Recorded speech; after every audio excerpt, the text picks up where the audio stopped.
రామానుజదయా పాత్రం జ్ఞాన వైరాగ్య భూషణం శ్రీమద్వేంకటనాథార్యం వందే వేదాంత దేశికం.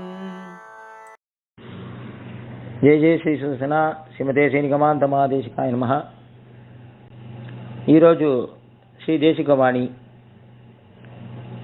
భక్తులను భాగవతులను ఎవరైనా కష్టపడిస్తే, భక్తులకు కష్టం వస్తే, ఎవరైనా విరోధులు ఉంటే భగవంతుడు ఆ విరోధుల పైన భగవంతుడే దండిస్తాడు. ఆ దండన భగవంతుడే ఇస్తాడు. సాధువులకు శత్రువులు ఎవరో వారికి దండన భగవంతుడే స్వయంగా ఇస్తాడు. దీనికి దేశిక చరిత్రలోనే ఒక ఉదాహరణం. సుభాషిత నీవి అనే గ్రంథంలో వేదాంతేశ్వరి అంటున్నారు, సుదర్శన వృధా కశ్చిత్ అధకీర్తిమత్సరః మహాకాంత పదాకర్షి జలజంతూన్ నిగృహ్యతి అని సుభాషిత నీవిలో ఒక చక్కని శ్లోకం.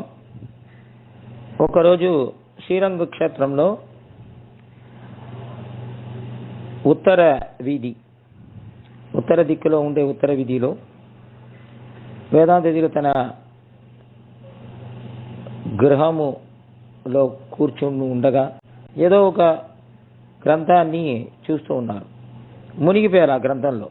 మహారసికులు కావున ఆ సమయంలో అక్కడ ఒక ఆచార్య పురుషులు పాలకీలో వారు ప్రదక్షిణం చేస్తూ ఉన్నారట, శిష్యుడితో సహా. వారి పేరు కందాడి లక్ష్మణాచార్య. వారి యొక్క కొన్ని శిష్యులు వారి గొప్పతనాన్ని బిరుదుగా శ్రీమద్వేదమార్గ ఇత్యాది కోసం చెప్తూ వస్తున్నారు. వేదాంత దీవికలు ఆ సమయంలో పుస్తకంలో లయించిపోయారు కావున వీరు వచ్చింది వారు గమనించలేదు, ఆ ఘోషాన్ని వినలేదు. దీన్ని చూసి ఆ శిష్యులో ఒకరు చాలా గర్వంతో అహంకారంతో కోపం వచ్చి, మన గోష్ఠిలో మన ఆచార్యులని వీరు కావాలని అవమానిస్తున్నారని, అలక్ష్యపడుస్తున్నారు అని వాడు అనుకున్నాడు. మందమతి కావున చాలా కోపంతో పరిగెత్తుకుని వచ్చి వేదాంతజీవులు వాళ్ళు పాదాలని పట్టుకొని గుజ్జాడట వేగంగా. వేదాంతజీవులకు ఏం జరుగుతుందో తెలియలేదు పాపం, దిగ్భ్రమ. ఆశ్చర్యపడారు. నోటికి వచ్చినట్టు వేదాంత దేశికుల్ని తిట్టేసి వెళ్ళిపోయారు వాడు. ఈ అవమానం అందరి ముందు జరిగినది బహిరంగముగా. సహించుకున్నారు. మహాసాధువులు కావున, మహాశాంతులు కావున వాడితో కొట్లాడలేదు. కానీ మన మూలంగా ఒక భాగవతులకు మనసు కష్టపడినదే అనుకొని తన భార్యతో అప్పుడే ఆ ఊరు విడిచి సత్యాకాలం అనే ఒక క్షేత్రానికి వెళ్ళి అక్కడ వసిస్తూ ఉండగా శ్రీరంగంలో ఏం జరిగినది? శిష్యపాపం గురోరిపి అన్నట్టు శిష్యుడు చేసిన మహాభాగవతోపచారం వల్ల ఆ శిష్యుడు ఒక గురువైన లక్ష్మణాచార్యులకు ఒక విచిత్రమైన వ్యాధి పట్టుకున్నది. తీవ్రమైన వ్యాధి వచ్చినది. అంతకుముందు పుత్రభాగ్యం వేరు లేదు, అది వేరే కష్టం. వీరికి ఈ వ్యాధి కారణం బోధపడలేదు. ఇలా ఈ వ్యాధి రావడానికి కారణం ఏమిటి? అప్పుడు వారు ఒక ధర్మపతిని మహాసూక్ష్మగ్రాహి, సూక్ష్మబుద్ధి కలిగినది కావున ఇటు అటు విచారించి ఏం జరిగిందో తెలుసుకుని ఈ భాగవత అపచారమే కారణమని నమ్మి తన భర్తకు తెలియజేసిందట, ఇలా జరిగినది అని. అయ్యో ఎంత అపచారం జరిగినది, మహాభాగవతోత్తములు కదా అని వారిద్దరు కూడా వేదాంత దేవి దగ్గర వెళ్ళి వారి పాదాలు పడి క్షమాపణ కోరడానికి పరిగెత్తుకుని వెళితే అక్కడ వారు లేరు. వారు తన దేవితో సహా వేరే ఊరికి వెళ్ళిపోయారు అనే విషయం తెలిసి వారిని వెతుక్కొని సత్యాకాలం వరకు వచ్చి దండవత్ ప్రణామాలు సమర్పించి క్షమాపణ వేడుకున్నారట. అప్పుడు కొన్ని రోజులు వేదాంత దేశికులు పక్కనే ఉండి వేదాంత దేశికులు ఒక శ్రీపాద తీర్థాన్ని వాళ్ళు స్వీకరించారట. ఆశ్చర్యం, వారికి వ్యాధి తక్షణమే వెళ్ళిపోయినది. ఒక పుత్రుడు కూడా జన్మించాడట, పుత్ర సంతానం కలిగినది. దానికి కారణం శ్రీపాద తీర్థమే అని నమ్ముకున్నారు కావున తీర్థపిళ్ళై అని పేరు పెట్టారట, వారి చరిత్రలో ఉన్నది. ఈ ఒక ఘటనను ఆధారముగా పట్టుకొని ఈ శ్లోకం, ఇంతకుముందు చెప్పిన శ్లోకం, దీనికి అర్థం అసూయ కలిగిన ఒక మందమతి, ఒక జటం మహాశాంతులైన పరమ భాగవతుని కాలును పట్టుకొని గుంజాడు. కానీ ఆ భాగవతుడు మౌనంగా ఉన్నా పరమాత్మ ఊరుకుంటాడా? చక్రపాణి అయిన వాడు దండించాడు అని. భగవంతుడే పక్కతోడుగా ఉంటాడు భక్తులకు. కావున భక్తుల దగ్గర అపచారం ఎప్పుడు కూడా మన అపచారం చేయకూడదు. వాళ్ళు శాంతులు, కానీ భగవంతుడు ఊరుకో ఉండడు. ఈ శ్లోకానికి గజేంద్ర లక్షణం కూడా మనం చెప్పవచ్చును. అదేమిటండి గజేంద్ర లక్షణం? పూర్వజన్మలో గజేంద్రుడు పరమశాంతుడుగా పరమ భాగవతోత్తముడుగా ఉండేవాడు. ఈ గజేంద్ర జన్మలో ఏనుగు